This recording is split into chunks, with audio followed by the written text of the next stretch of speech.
What is up? Welcome into your daily Buckeye Blitz for Thursday. Hope you're having a thirsty Thursday or maybe putting out your thirst with some drinks. January 26, 2023. I'm your host, Joe from the Buckeye Cast. Like I mentioned yesterday, if you're a listener from Spotify, or you wouldn't be, it's not like a planet or something. If you listen through Spotify, we have hopefully fixed those issues. Please let me know. Contact me somehow. Comment on the video. Well, not on the video, but somehow contact me. Email me, joe@thebuckeyecast.com, and let me know if you're still having trouble with Spotify. I believe we've corrected every issue. Anyways, today we're talking too deep. Offense. Today we'll do offense. Tomorrow we'll do defense. And I'm sure these depth charts will get obliterated once spring ball starts, but we'll see. For the most part, though, I think these should be pretty accurate. O-line is always a bunch of moving pieces because you got, if you're talking 2D, that's 10 dudes, and maybe even on 11th or 12th if you got two guys that are really close in competition. So anyway, here we go. Let's start it off with the quarterbacks.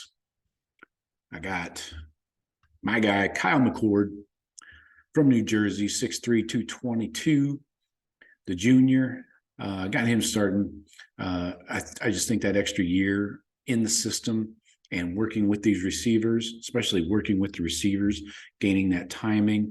Don't forget, he went to high school with Marvin Harrison Jr., so they've already got a strong rapport going, and I think that just puts him a notch above Devin Brown. Do not take this as a slight towards Devin Brown. This is not as black and white as you need to make it out to be.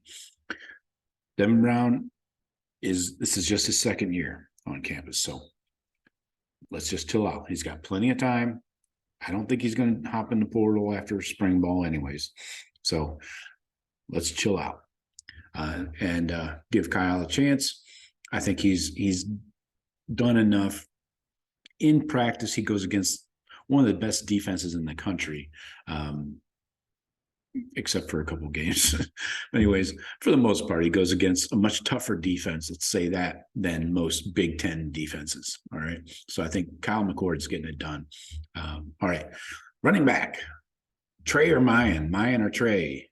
I'm going Trey. I think Trey gets the start, but I think you're going to see an even split of carries. We saw this early last year in the first few games before they started getting dinged up. Like 15, 16 carries, something like that each in the first, few games at least. Please, can somebody stay healthy for an entire season? Jesus. So Trayvion's going to be a junior. Mayan's a senior, and we'll see how they get this done. Don't forget, Mayan's been on campus 1 year longer than Trey. Mayan came in the 2020 class, so not that matters. They both redshirted, but regardless, just wanted to point that out. So I see an even split there. The starter really doesn't matter, I think, but I think it probably goes to Trey. Wide receiver. So we've got a lot of moving parts here as well. The starters should be pretty obvious. Outside of injury, you got to preface this entire episode of the show.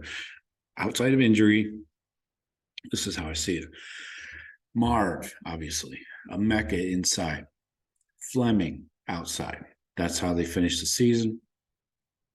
Then, behind them, I'm waiting for Jaden Ballard to step up. I hope this is the year. He's been around for a long time. Hasn't really proven himself yet, in my opinion. 6'2", 195 pounds out of Massillon. He's a junior. Really need him to step up.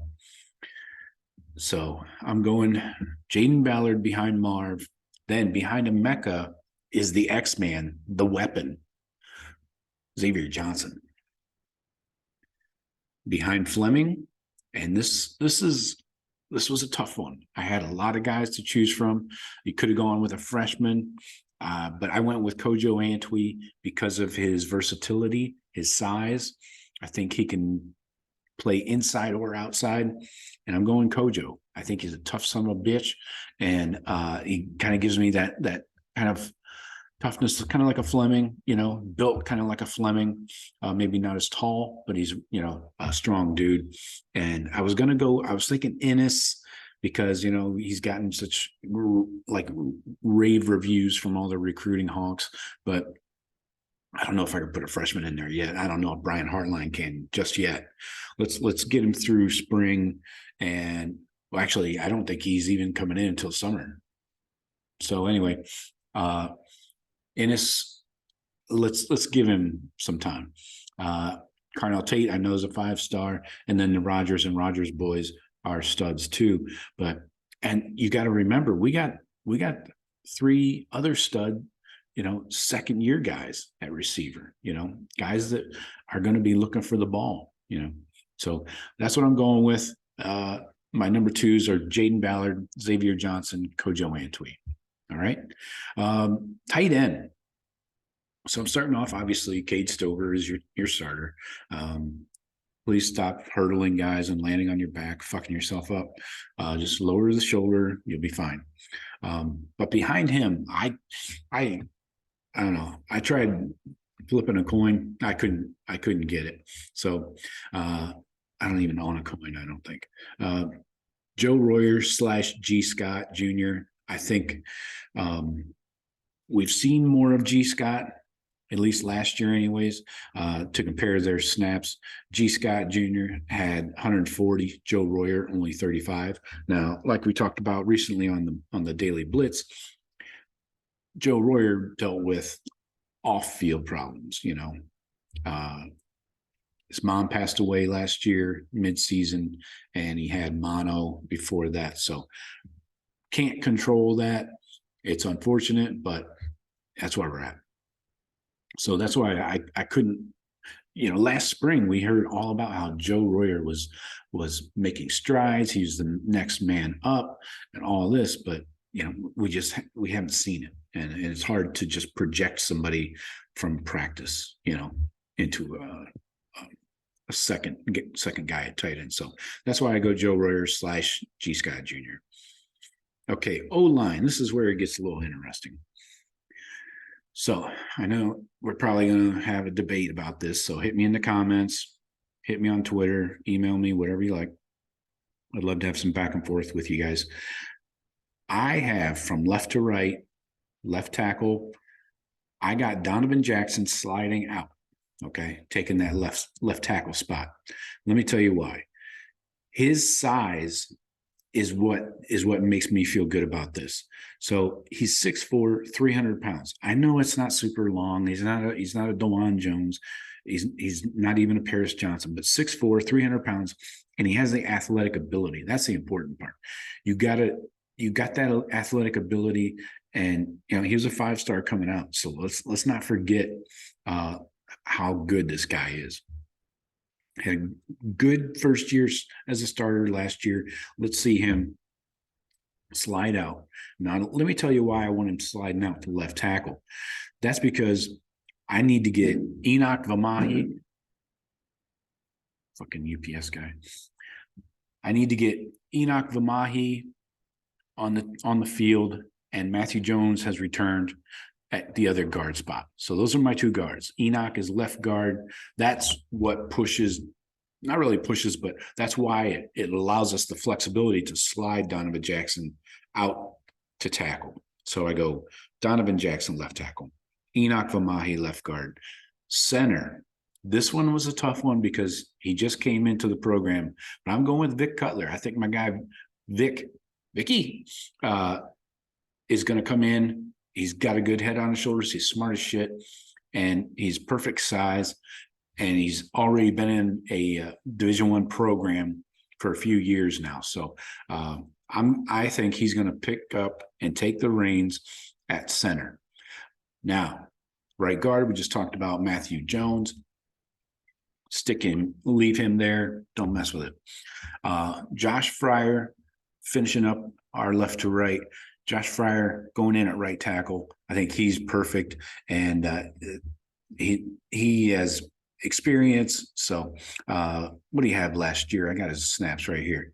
Josh Fryer had exactly 231 snaps last season. Just to touch on Enoch had 116. That's why I feel like those guys are your next men in, I guess you could say. So what's that leave us? Second teamers. So second teamers, tackles, I don't know. I'm going Tegra Shabola got some snaps last year. Zen Mahalski got a few.